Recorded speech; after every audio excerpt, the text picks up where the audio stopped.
Ngayong araw, samahan nyo kaming mag-grocery dito sa SNR dahil nga wala na kaming stock sa bahay. A day in our life as a young married couple living in Pampanga. Hey guys, it's Mrs. Castro back again with another mini vlog.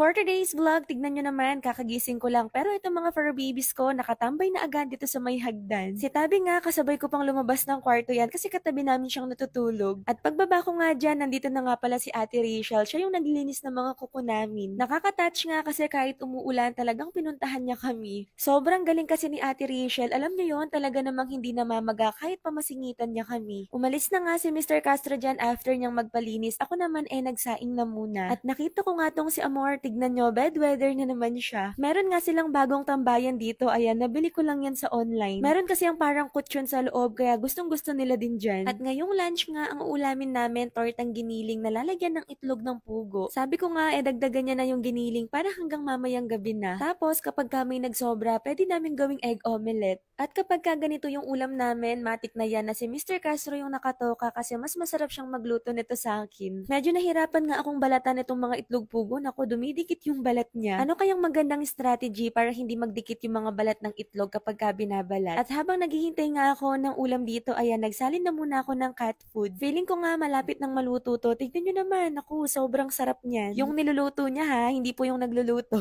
Charot.